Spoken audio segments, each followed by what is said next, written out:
اعوذ باللہ من الشیطان الرجیم بسم اللہ الرحمن الرحیم قد سمع اللہ قول التي تجادلك في زوجها وتشتكي إلى الله والله يسمع تحاوركما ان اللہ سمیع بصیر۔ صدق اللہ العظیم۔ ناظرین و سامعین، یہ قد سمع اللہ 28واں پارہ ہے۔ اس پارے میں جو صورتیں آئی ہیں اور جو مضامین آئے ہیں ان کا خلاصہ آپ کے سامنے پیش کر رہا ہوں۔ پہلی صورت سورہ مجادلہ ہے۔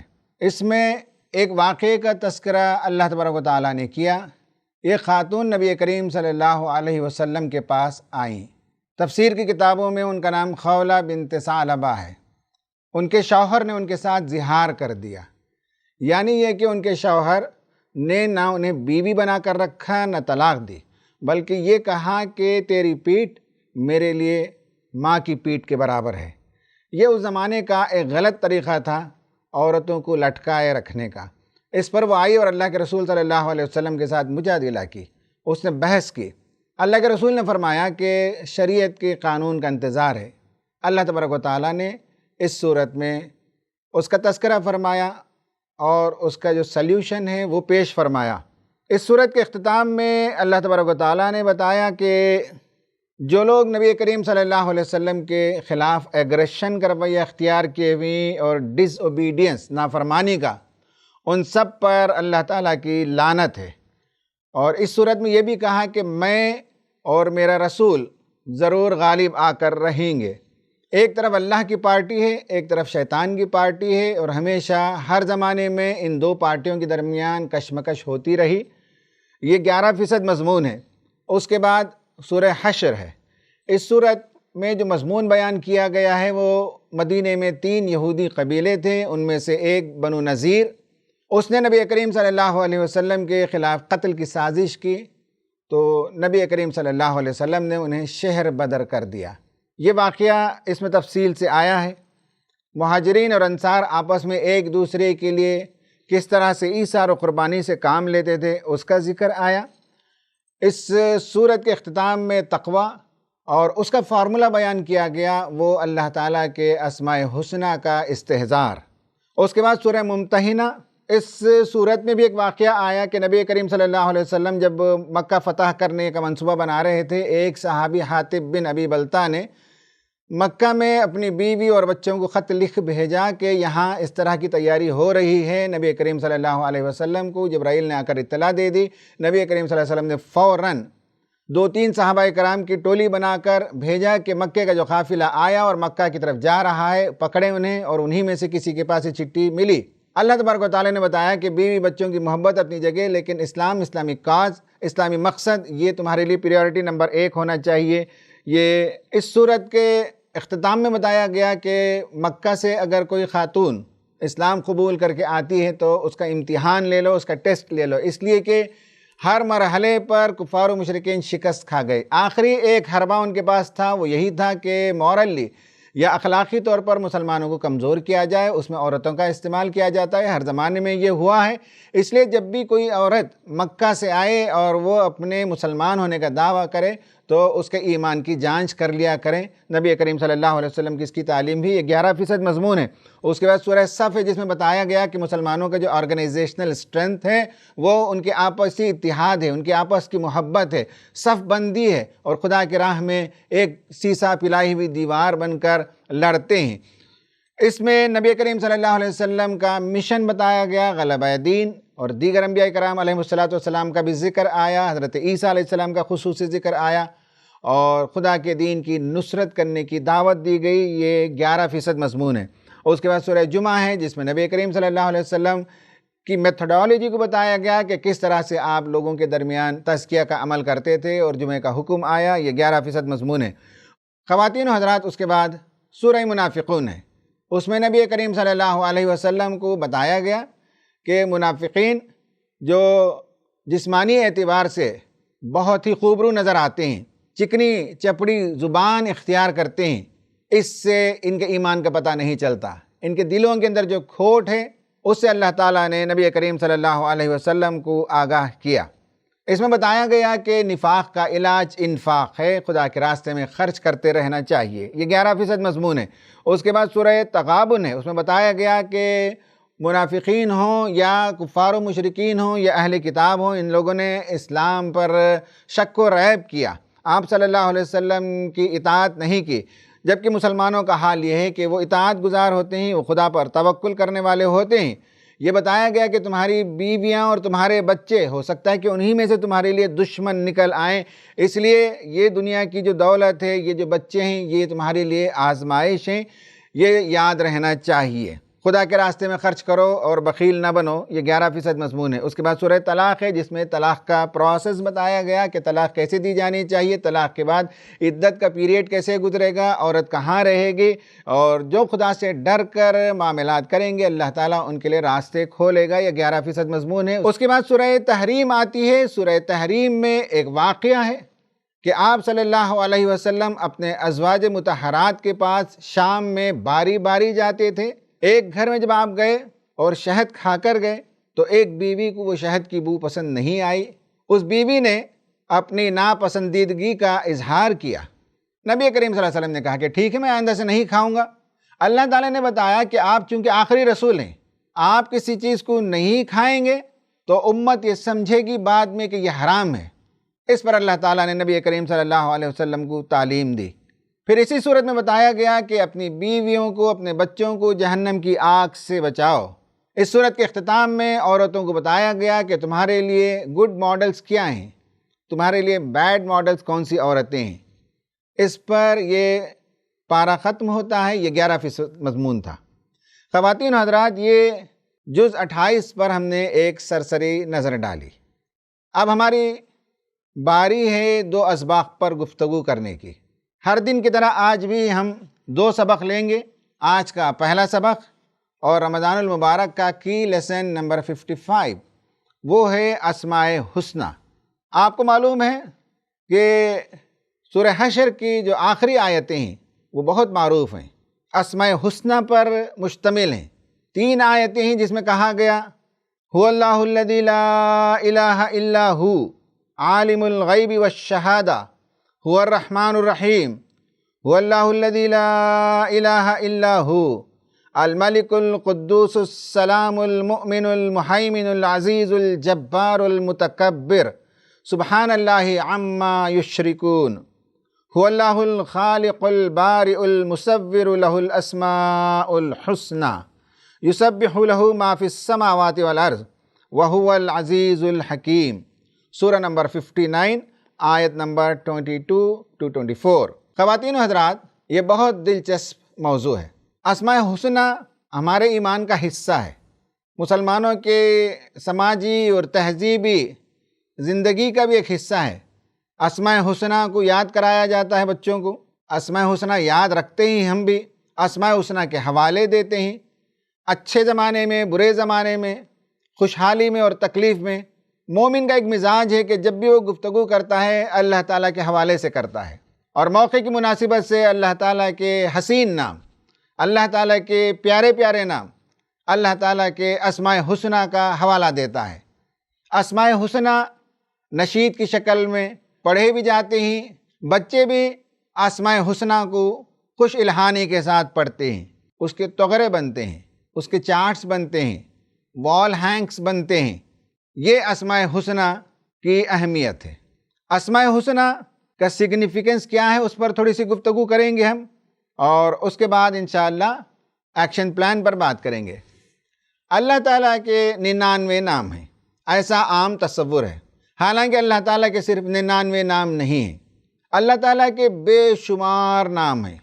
ایک حدیث میں جو دعا کی شکل ہے، اس میں نبی کریم صلی اللہ علیہ وسلم نے دعا اس طرح سے کی کہ اے پروردگار، میں تیرے تمام اچھے ناموں کا واسطہ دے کر تجھ سے دعا کرتا ہوں، وہ نام جو تو نے کتاب میں نازل کیے ہیں، ان ناموں کا واسطہ دیتا ہوں جو تو نے پچھلی امتوں کی کتابوں میں نازل کیے ہوں گے، میں ان اچھے ناموں کا واسطہ دیتا ہوں جو تو نے اپنے بندوں میں سے کسی کو سکھائے ہوں گے، میں ان تمام اچھے ناموں کا واسطہ دیتا ہوں جس کا علم فرشتوں کو ہوگا، میں ان تمام اچھے ناموں کا واسطہ دیتا ہوں جس کا علم صرف تجھے ہے، تیرے علاوہ کسی کو نہیں ہے۔ میں ان تمام اچھے ناموں کے واسطے سے تجھ سے دعا کرتا ہوں۔ اس سے معلوم ہوا کہ صرف 99 نہیں ہیں، عام آدمی کے سمجھ کے لیے یہ بتایا گیا ہے، ورنہ اللہ تعالیٰ کے بے شمار اسماء حسنی ہیں، بہترین نام صرف اس کے لیے ہیں۔ وَلِلَّهِ الْأَسْمَاءُ الْحُسْنَى فَادْعُوهُ بِهَا۔ قرآن نے کہا کہ تمام اچھے نام اللہ تبارک و تعالیٰ کے لیے ہیں، بس اسی کے حوالے سے تم اسے پکارو۔ اللہ تعالیٰ کے جو صفات ہیں ان میں سے کچھ صفات جنہیں جمالی صفات کہا جاتا ہے، کچھ صفات ایسی ہیں جنہیں جلالی صفات کہا جاتا ہے، کچھ صفات ایسی ہیں جنہیں کمالی صفات کہا جاتا ہے۔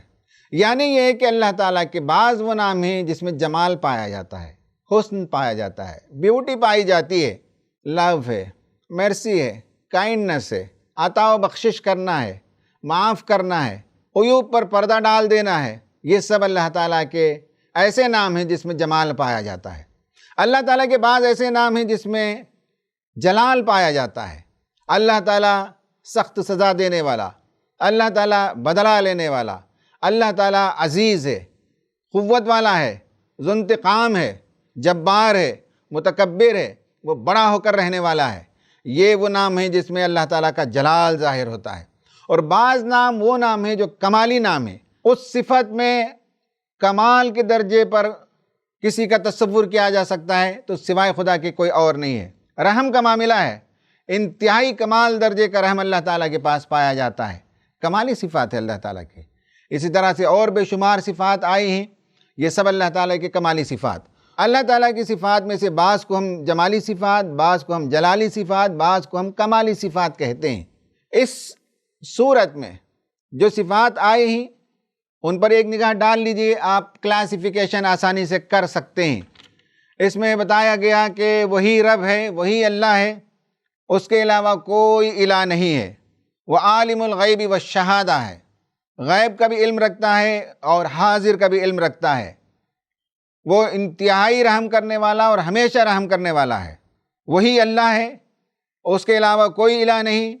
وہ بادشاہ ہے، وہ نہایت پاک صاف قدوس ہے، سراسر سلامتی ہے، امن دینے والا، نگہبانی کرنے والا، عزت والا، غلبہ اور اقتدار والا۔ وہ جبار ہے، اس نے جن چیزوں کو جیسے بنا دیا اسی کنڈیشن میں کائنات کی وہ چیزیں کام کر رہی، یعنی یہ کہ وہ مجبور ہیں۔ اور متکبر، اللہ تعالیٰ بڑا ہی ہو کر رہنے والا ہے۔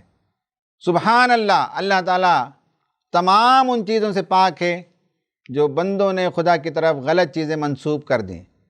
اس کا کوئی بیٹا نہیں، اس کا کوئی شریک نہیں، اس کا کوئی سہیم نہیں، اس کا کوئی پارٹنر نہیں، اسے اونگ نہیں آتی، اسے نیند نہیں آتی، اسے تھکان لاحق نہیں ہوتی۔ یہ سب چیزوں سے وہ مبرہ ہے، منزہ ہے، پاک ہے، بلند ہے۔ وہی اللہ ہے جو خالق ہے، پیدا کرتا ہے، باری ہے، ایجاد کرتا ہے، مصور ہے، ڈیزائن کرتا ہے۔ کسی چیز کو بھی بنانا ہو، خواہ وہ کائنات کے اجزاء ہوں یا انسان ہوں یا چرندے پرندے ہوں، ان سب کا ڈیزائن، پھر ان سب کی مصوری، پھر ان سب کو کریشن آؤٹ آف نتھنگ، کسی چیز کے بغیر ایک نئی چیز کو ایجاد کرنا، یہ سب اللہ تعالیٰ ہی کی صفات ہیں۔ اس کے لیے تمام اچھے نام ہیں۔ آسمانوں اور زمین میں اسی کی تسبیح بیان کی جاتی ہے۔ وہ عزیز بھی ہے اور بڑی حکمت والا ہے۔ یہ اللہ تعالیٰ کے اسماء حسنہ کا ذکر ہے۔ سگنیفیکنس والی اس چارٹ کو دیکھیے۔ نمبر 1 یہ ہے کہ اللہ تبارک و تعالیٰ اس پوری کائنات کا خالق و مالک ہے۔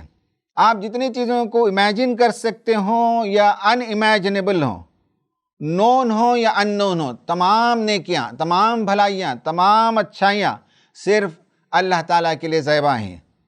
نمبر 2 یہ ہے کہ جب ہم اسماء حسنہ پر غور و فکر کرتے ہیں تو اس کی عظیم ذات، اس کی بلند ذات، اس کا استحضار ہونے لگتا ہے اور اس سے ہمارے ایمان میں اضافہ ہوتا ہے۔ نمبر 3 یہ ہے کہ انسان جب اللہ تعالیٰ کے حسین ناموں پر غور کرتا ہے تو اللہ تعالیٰ کے اقتدار کا، اس کی رحمت کا، اس کی گلوری کا، اس کے غضب کا اور اس کی ذات کے دیگر ایسپیکٹس کا بہت شدید احساس ہونے لگتا ہے، جس کے نتیجے میں اللہ تعالیٰ سے محبت بھی پیدا ہوتی ہے اور اللہ تعالیٰ کی نافرمانی کرتے ہوئے ڈر بھی پیدا ہوتا ہے۔ نمبر 4 یہ ہے کہ اللہ تبارک و تعالیٰ کے نام جتنا یاد رکھیں گے، جتنا تذکرہ کریں گے، اتنا اس سے محبت پیدا ہوگی، اتنا اس کا ڈر پیدا ہوگا کہ کہیں وہ ہمارے اعمال میں سے جو غلط ہی اسے ڈس اپروو نہ کر دیں۔ سارے کے سارے نام اچھے نام اللہ ہی کے لیے ہی، اور انہی کے ذریعے سے اس سے ہمیشہ پکارنا چاہیے۔ اللہ تعالیٰ کے اسماء حسنہ سے پکارنا اس کی قربت کے لیے ایک دروازہ ہے، اس کی اچھائیوں کو حاصل کرنے کا ایک وسیلہ ہے۔ اس کا احساس، اس کا استحضار، اس کا مائنڈ فلنس ہونا، اس کے نتیجے میں دلوں کے اندر تقوی راسخ ہوتا ہے۔ اور یہ بات آپ کو سن کر ہو سکتا ہے کہ تعجب ہو کہ جب جب قرآن میں اللہ تعالیٰ نے بندوں سے انفاق فی سبیل اللہ کے راستے میں خرچ کرنے کی اپیل کی ہے، وہاں اللہ تعالیٰ نے اپنے اسماء حسنہ کا تذکرہ فرمایا ہے۔ یعنی یہ کہ تم جو دے رہے ہو خدا کو، وہ غنی ہے، وہ بے نیاز ہے، وہ تمہاری دولت سے اس کا کوئی فائدہ نہیں ہوتا۔ خدا کے راستے میں خرچ کرو تو اس میں تمہاری بھلائی ہے، تمہارے لیے خیر ہے، تمہاری دنیا اور آخرت سنورے گی۔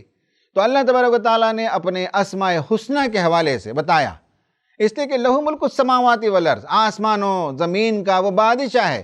لہو مقالید السماوات والارض، آسمان و زمین میں جتنے خزانے ہیں ان خزانوں کی کنجیاں اس کے پاس موجود ہے۔ وَلِلَّهِ مِيرَاثُ السَّمَاوَاتِ وَالْأَرْضِ، آسمان و زمین کی میراث تو اللہ تعالیٰ کے لیے ہے، وہ بے نیاز ہے، وہ اپنے آپ میں محمود ہے۔ بندے اگر خرچ کرتے ہیں تو خدا کا اس میں نعوذ باللہ کوئی فائدہ نہیں، بلکہ بندوں کا فائدہ ہے، سماج کا فائدہ ہے، انسانیت کا فائدہ ہے۔ اس لیے اللہ تعالیٰ کے اسماء حسنہ کا حوالہ دیا گیا ہے۔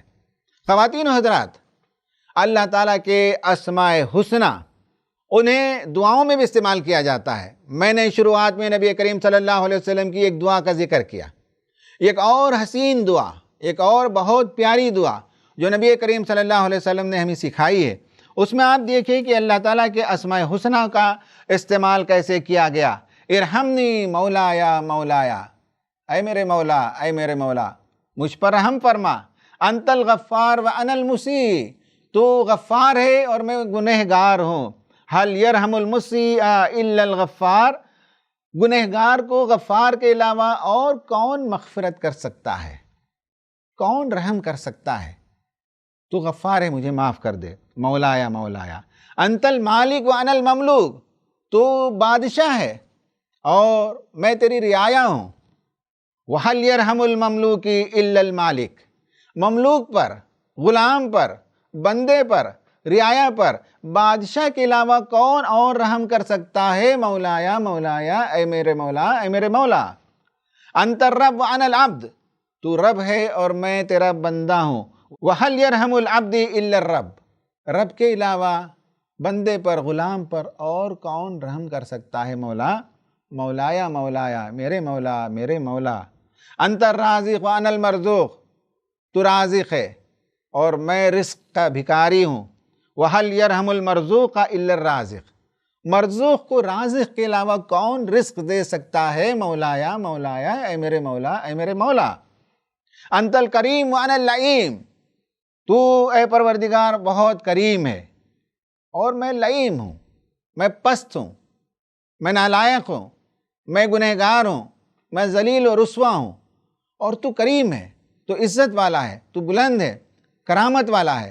اے پروردگار، وَهَلْ يَرْحَمُ اللَّئِيمَ إِلَّا الْكَرِيمِ، لئیم کو، کریم کے علاوہ کون رحم کر سکتا ہے؟ مولایا مولایا، اے میرے مولا، اے میرے مولا۔ انت العزیز وانا الذلیل، تو عزت والا ہے اور میں ذلت والا ہوں۔ وَهَلْ يَرْحَمُ الذَّلِيلَ إِلَّا الْعَزِيزِ، ذلیل کو عزت والے کے علاوہ اور کون عزت دے سکتا ہے؟ تو ہی تو عزت والا ہے، تو ہی عزت بانٹنے والا۔ مولایا مولایا، اے میرے مولا، اے میرے مولا۔ انت القوی وانا الضعیف، میں کمزور ہوں ہر پہلو سے اور تو قوی ہے، اور کون ہے؟ وَهَلْ يَرْحَمُ الضعیف إِلَّا القوی، کون ہے جو ضعیف پر رحم کرے قوت والے کے علاوہ؟ مولایا مولایا، اے پروردگار تو ہی میرا مولا ہے۔ وَأَنْتَ الْغَفُورُ وَأَنَا الْمُذْنِبُ، تو غفور ہے اور میں گنہگار ہوں۔ وَهَلْ يَرْحَمُ الْمُذْنِبَ إِلَّا الْغَفُورُ، اور گنہگار کو مغفرت کرنے والے کے علاوہ کون مغفرت کر سکتا ہے پروردگار۔ ایسی بے شمار دعائیں ہیں جس میں اسماء الحسنہ کا تذکرہ ملتا ہے۔ خواتین و حضرات، ایکشن پلان یہ ہے، میمورائز اسماء الحسنہ، اللہ تعالیٰ کے اسماء الحسنہ کو یاد کیجئے، بچوں کو یاد کرائیے، وال ہینگس خریدیے، گھروں میں لگائیے، اینڈ پلے، اور اس کی نشید آپ کو یوٹیوب وغیرہ میں مل جائے گی، اس کو پلے کریں، گھر میں اس کا ماحول بنائیے، خود بھی گائیے، بچوں کو بھی اس کی عادت پیدا کرائیے۔ خواتین و حضرات، آج کا سبق نمبر 2 رمضان المبارک کا کی لیسن نمبر 56 ہے، وہ ہے پروفیٹک مشن اینڈ میتھڈالوجی۔ نبی کریم صلی اللہ علیہ وسلم کا مشن کیا تھا اور آپ کا طریقہ کار کیا تھا۔ سورہ نمبر 61 آیت نمبر 9، سورہ نمبر 62 آیت نمبر 2، ان دونوں آیتوں کا میں نے حوالہ دیا ہے، آپ اسکرین پر دیکھ سکتے ہیں۔ هُوَ الَّذِي أَرْسَلَ رَسُولَهُ بِالْهُدَى وَدِينِ الْحَقِّ لِيُظْهِرَهُ عَلَى الدِّينِ كُلِّهِ وَلَوْ كَرِهَ الْمُشْرِكُونَ۔ اور دوسری آیت ہے، هُوَ الَّذِي بَعَثَ فِي الْأُمِّيِّينَ رَسُولًا مِّنْهُمْ يَتْلُو عَلَيْهِمْ آيَاتِهِ وَيُزَكِّيهِمْ وَيُعَلِّمُهُمُ الْكِتَابَ وَالْحِكْمَةَ وَإِنْ كَانُوا مِنْ قَبْلُ لَفِي ضَلَالٍ مُّبِينٍ۔ خواتین و حضرات، سورہ صف اور سورہ جمعہ کی ایک آیت جسے میں نے آپ کے سامنے پیش کیا ہے، اس میں بتایا گیا ہے کہ نبی کریم صلی اللہ علیہ وسلم کی بعثت کا مقصد کیا تھا۔ قرآن میں انبیاء کو بھیجے جانے کے مقاصد بیان کیے گئے ہیں۔ اگر ہم قرآن کا بغور مطالعہ کریں، تلاش کریں، ڈھونڈیں کہ انبیاء کا مشن کیا تھا، انبیاء کا مقصد بعثت کیا تھا، پروفیٹک مشن کیا تھا، کیا پرپس تھا جس کے لیے دنیا میں انبیاء کرام علیہم السلام کو اور رسولوں کو اللہ تعالیٰ نے بھیجا۔ قرآن کا مطالعہ ہمیں بتاتا ہے کہ وہ کام، اسے بیان کرنے کے لیے قرآن نے 4 اصطلاحات کو استعمال کیے ہیں، 4 ٹرمینالوجیز کو استعمال کیے ہیں۔ اسکرین پر آپ دیکھیے، اس میں پہلی اصطلاح ہے اقیم الدین۔ سورہ شورى میں، یعنی سورہ نمبر 42 آیت نمبر 13 میں بتایا گیا کہ اللہ تبارک و تعالیٰ نے دین کا ایک ہی طریقہ مقرر کیا۔ حضرت نوح علیہ السلام، حضرت ابراہیم علیہ السلام، حضرت موسیٰ، عیسیٰ اور نبی کریم صلی اللہ علیہ وسلم کو، اور وہ کام یہ تھا ان اقیم الدین ولا تتفرقوا فیہ، یہ کہ دنیا میں دین کو قائم کیا جائے، دین کو اسٹیبلش کیا جائے، دین کو دنیا میں ایک لیونگ ریالٹی بنائی جائے، اسے ریئلائز کرایا جائے، اور اس معاملے میں تفرقے کا شکار نہیں ہونا چاہیے۔ دوسری آیت، دوسری اصطلاح، دوسری ٹرمینالوجی ہے، وہ ہے قیام قسط۔ انبیاء کی بعثت کے مقصد کے لیے یہ بھی آپ لفظ استعمال کر سکتے ہیں۔ قرآن نے بتایا سورہ حدید میں آیت نمبر 25 میں کہ اللہ تعالیٰ نے رسولوں کو اس لیے بھیجا لِيَقُومَ النَّاسُ بِالْقِسْطِ۔ انبیاء کی کوششوں کے نتیجے میں، انبیاء کی لائی ہوئی شریعت کے نتیجے میں دنیا میں عدل و قسط کا نظام قائم ہو جائے، دنیا سے ظلم کا خاتمہ ہو جائے، دنیا میں کسی پر ناانصافی نہ ہو، دنیا میں ہر بندے کو آزادی ملے، خدا کو پہچاننے کا موقع ملے، دین پر چلنے کی آزادی ملے، سب کے حقوق ملیں، اور اللہ تعالیٰ نے اس دنیا میں ایک اچھی زندگی دینے کا جو وعدہ کیا ہے اس کے مطابق بندگان خدا کو دنیا میں بھی راحت ملے، عدل و انصاف ملے۔ یہ انبیاء کرام علیہم السلام کے بھیجے جانے کا ایک مقصد تھا۔ اسی کام کے لیے ایک تیسری اصطلاح قرآن استعمال کرتا ہے، وہ اظہار دین ہے۔ دنیا میں مختلف ریلیجنز پائے جاتے ہیں، ان کے آئیڈیاز، ان کے تصورات دھیرے دھیرے کرپٹ ہوتے چلے گئے۔ ایک زمانے میں وہ بھی خدائی دین تھے، ان کے درمیان بھی رسول آئے تھے، قوموں کے درمیان ہادی آئے تھے، اور وہ ہادی ان قوموں کے لیے کتابیں لے آئے تھے، لیکن ہوا یہ ہے کہ دھیرے دھیرے وہ کتابیں کرپٹ ہو گئیں، ان کی تعلیمات دنیا سے ختم ہو گئیں، وہ کتابیں محفوظ نہیں رہ سکیں۔ اب ضرورت اس بات کی تھی کہ وہ پرانے انبیاء، پرانے مسلح، ہر قوم میں جو ریلیجس پرسنالٹیز آئے، ہر قوم کے اندر ایسی شخصیتیں پیدا ہوئی جنہوں نے قوموں کو پکارا تھا نیکی کی طرف، بھلائی کی طرف، لیکن ان کی باتیں دنیا نے گم کر دیں۔ تو اللہ تعالیٰ نے یہ احسان کیا نبی کریم صلی اللہ علیہ وسلم کو بھیج کر آخری مرتبہ ان تمام اچھی باتوں کو یاد کر دیا، دنیا کو یاد دلا دیا، اور اللہ نے وعدہ کر دیا کہ اس کتاب کو ہم پرزرو کر دیں گے، محفوظ کر دیں گے۔ گویا کہ اس دین کو دنیا میں غالب کرنا، اس کا اظہار کرنا، اس بات کی علامت ہے کہ دیگر جو ادیان ہیں جنہوں نے اپنی تعلیمات کو گم کر دی، ان پر احسان ہے کہ اس کا ریوائیول ہو رہا ہے، لوگوں کو یاد دلایا جا رہا ہے کہ تمہارے انبیاء، تمہارے رسول، تمہارے پیغمبر، تمہارے درمیان جو نیک لوگ آئے تھے، اولیاء اللہ آئے تھے، خدا کے نیک بندے آئے تھے، جنہوں نے جو تعلیمات دی تھیں تم نے بھلا دیا، اب یہ رسول رسول کی تعلیمات تھیں، یہ دنیا میں اگر غالب آ جائے، یہ ڈومینیٹ ہو جائے، تو گویا کہ کسی مذہب کا ڈومینیشن نہیں ہے بلکہ خود اپنے مذہب کی تعلیمات کا احیاء ہے، اس کا ریوائولزم ہے۔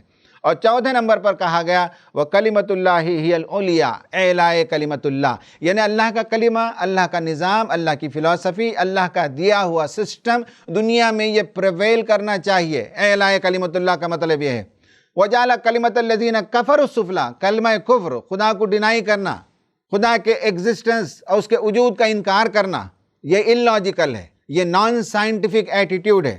اس لیے دنیا میں آج جو گمراہی پائی جاتی ہے وہ خدا کو فراموش کرنے کے نتیجے میں۔ خدا کو لوگ یاد کریں، خدا کی طرف پلٹ کر آئیں تو خدا کا کلمہ بلند ہوگا، خدا کا نظام بلند ہونا چاہیے۔ خواتین حضرات، آپ کو تعجب ہوتا ہوگا کہ کیا یہ انبیائی کام ہے؟ ہاں، یہ انبیائی کام ہے، یہ رسولوں کا کام ہے۔ امت نے فراموش کر دیا اور پتہ نہیں کس کس کام کو نبیوں والا کام کہہ دیا گیا۔ نبیوں والا کام تو یہی ہے، اس چارٹ میں بتایا گیا ہے کہ اقامت دین، قیام قسط، اظہار دین اور اعلائے کلمت اللہ۔ نبی کریم صلی اللہ علیہ وسلم کا یہ کام تھا۔ آپ نے یہ کام کیسے انجام دیا؟ سورہ جمعہ میں بتایا گیا کہ آپ یہ کام اس طرح سے انجام دیتے تھے، یتلو علیہم آیاتی، اللہ تعالیٰ نے جو وحی آپ کی طرف بھیجی اس کی تلاوت کرتے تھے۔ اس سلائیڈ میں ان چاروں پروسیس کو بتایا گیا۔ پہلا کام یہ ہے یتلو علیہم آیاتی، بندوں کے سامنے اللہ تعالیٰ کی وحی کو مطلوع بنا دیا جائے، قابل تلاوت بنا دی جائے، لوگوں کو پڑھ کر سنا دیا جائے۔ نمبر 2 وَيُعَلِّمُهُمُ الْكِتَابِ، کتاب کی تعلیم دینا، قرآن میں جو میسیج ہے، جو پیغام ہے، وہ لوگوں کو بتا دینا۔ تیسرے نمبر پر ہے وَيُزَكِّيهِمْ، نفوس کا تزکیہ کرنا، انسانی نفوس کو ترقی کی راہ پر لگانا۔ اور چوتھے نمبر پر والحکمہ، حکمت کی تعلیم دینا۔ یہ چار جو کام ہیں، قرآن میں اور آیتوں میں بھی اس کا ذکر آیا ہے اور سیکوینس میں کہیں تبدیلی ہے، ایک لفظ آگے اور پیچھے ہے۔ پہلا کام ہے یتلو علیہم آیاتی، قرآن کی تلاوت کرنا، قرآن کو لوگوں کے لیے مطلوع بنا دینا۔ علامہ حمید الدین فراہی رحمۃ اللہ علیہ نے لکھا ہے کہ یہ جو چار اوصاف ہیں، اس سے اسلام میں علوم کے خزانے نکلتے ہیں۔ جیسے آپ کا پہلا کام ہے یتلو علیہم آیاتی، آیات الہی کی تلاوت کرنا۔ اسی سے آپ نے دیکھا ہوگا فن قرأت کا علم دنیا میں رائج ہوا، قرآن کو بہترین طریقے سے پڑھنا، نماز میں خوش الہانی سے پڑھنا، قرآن کو یاد کرنا، پروگرام کی شروعات قرآن کی تلاوت سے کرنا، یہ سب چیزیں یتلو علیہم آیاتی سے نکلتی ہیں۔ اور اس کے بعد یعلمہم الکتاب، کتاب کی تعلیم، اس کے نتیجے میں تفسیر کا علم، اصول تفسیر کا علم، فقہ کا علم، اصول فقہ کا علم اور دیگر سائنسز کا علم اسی کتاب کی تعلیم کے نتیجے میں ابھرتے ہیں۔ وَيُزَكِّيهِمْ، تزکیہ، دلوں کو پاک صاف کرنا، روح کو ٹھیک کرنا، روحانیت کی راہ پر لوگوں کو گامزن کرانا، لوگوں کا تزکیہ کرنا، قلوب کو پاک صاف کرنا، لوگوں کی اصلاح کرنا، لوگوں کے لیے رشد و ہدایت کی راہ کو ہموار کرنا۔ یہ ایک پورا سلسلہ ہے اسلام میں، جس میں بندگان خدا کو ان کے دلوں کو پاک کیا جاتا ہے، ان کی زندگیوں کو پاک کیا جاتا ہے۔ اور چوتھے نمبر پر وہ ہے والحکمہ، حکمت کی تعلیم۔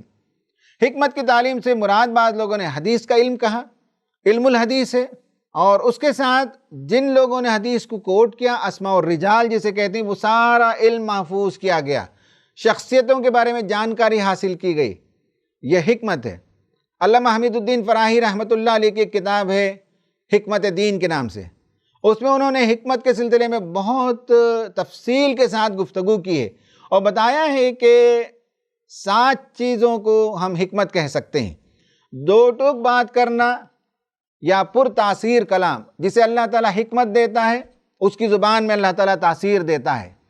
نمبر 2 قلب میں رفعت، بلندی، خیالات میں، سوچ میں، دل میں سوز اور گداز پیدا ہونا۔ نمبر 3 نور، چہرے میں نور، آنکھوں میں نور، باتوں میں نور، کام میں نور۔ نمبر 4 عمل، اس لیے کہ آپ روشنی کے بغیر سورج کا تصور نہیں کر سکتے، گرمی کے بغیر آگ کا تصور نہیں کر سکتے، اس لیے عمل کے بغیر حکمت کا تصور نہیں کر سکتے۔ نمبر 5 یہ ہے نفس میں پاکیزگی، انسانی نفس پاک ہو جائے، دھل جائے، گناہوں سے مبرہ ہو جائے، خدا کی طرف رجوع کرنے والا بن جائے، انابت کرنے والا، توبہ کرنے والا،